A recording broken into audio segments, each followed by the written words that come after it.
Hi, I'm Miranda Vila, and today I will be talking about bell hooks. Bell Hooks was born on September 25th, 1952 in Hopkinsville, Kentucky.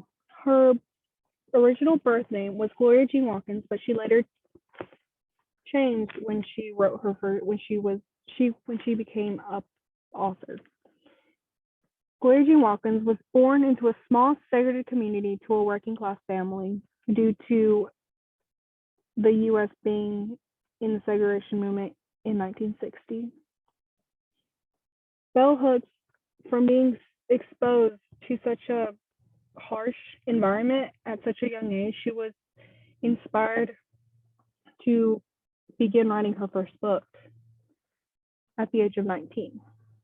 Gloria Jean Watkins went to Stanford University, where she got her bachelor's degree in English in 1973, and went on to University of Wisconsin-Madison, where she got her master's in 1976, also in English.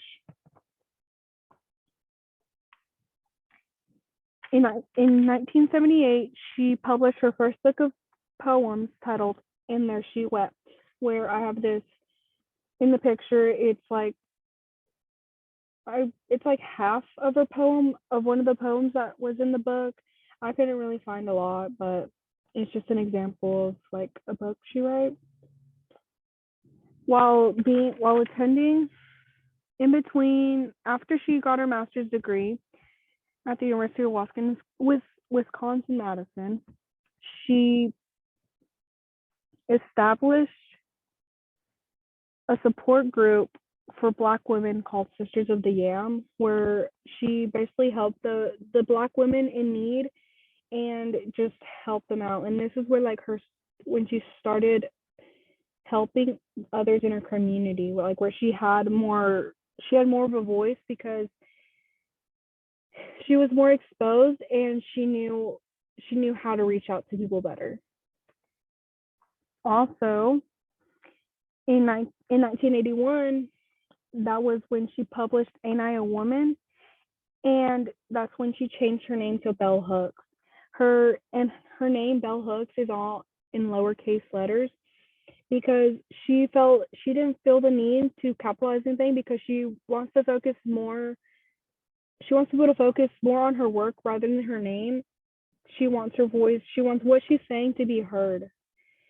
And that's why she wrote her name in lowercase letters. And she took Bell Hooks because it was her grandmother's name and her mother's name.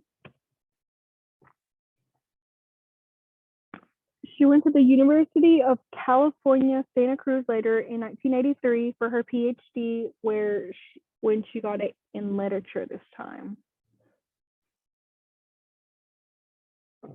She began teaching Afro-American and African studies at Yale. This is when her teaching career began, and as I later will talk about, she will later transfer into different colleges as well.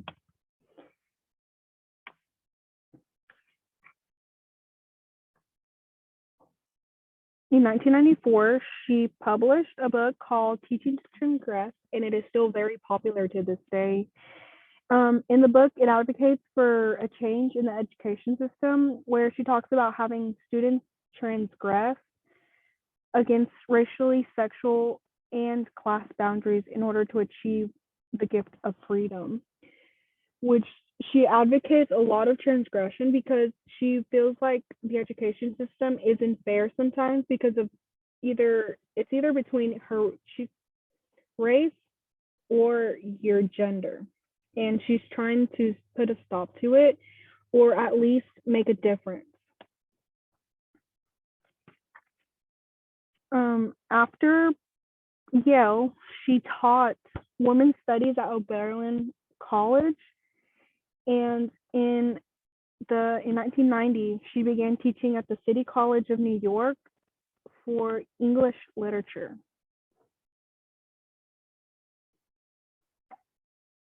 A year after beginning teaching in the City College of New York, she won the Before Columbus Foundation's American Book Award for Yearning, which is one of her most famous books as well. Oh, in 2000, she was nominated in literary work for children for Happy to Be Nappy, which is one of her famous children's books.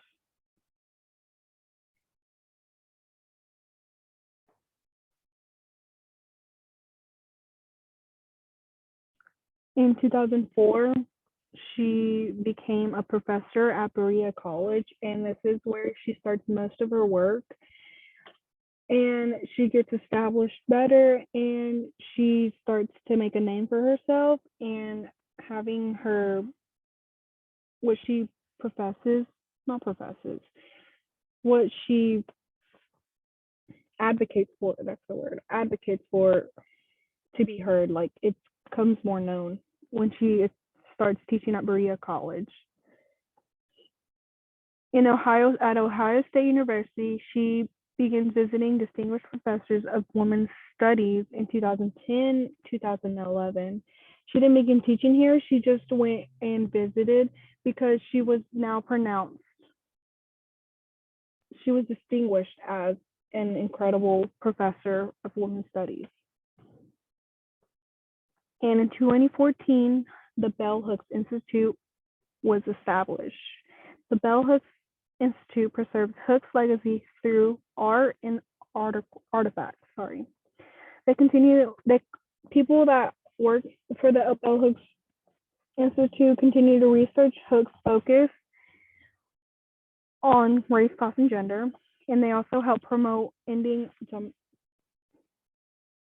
domination.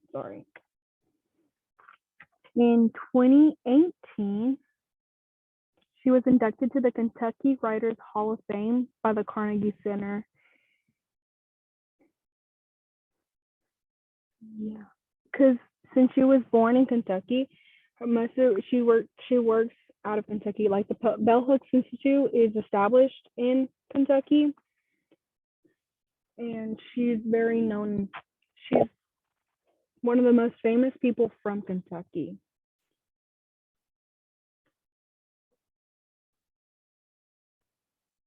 Bell Hooks was a famous writer, most known for her books on feminism, racism, and class matters. At such a young age, she was exposed to horrible differences made during the 1960s, but that helped for her to begin advocating for what she believed was right and what she believed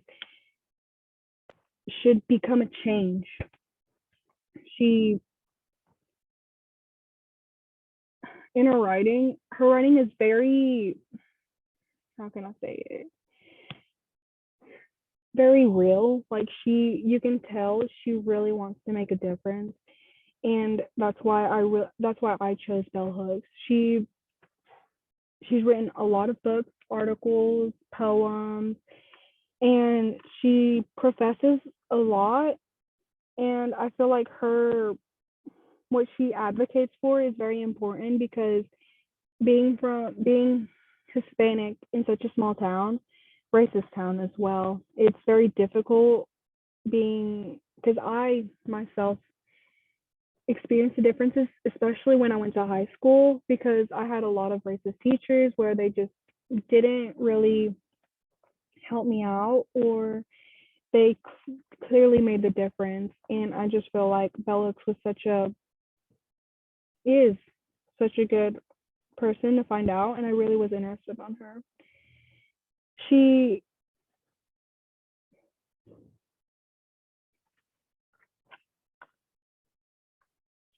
in 2013, she was the winner of the Black Caucus of the American Literature Association's Best Poetry Award. And this award recognizes excellence in material written by African American authors, and that's what she's most distinguished about. She is most known for her books and her books and her poems. Basically, what she writes. And that was it. I'm sorry I stuttered so much.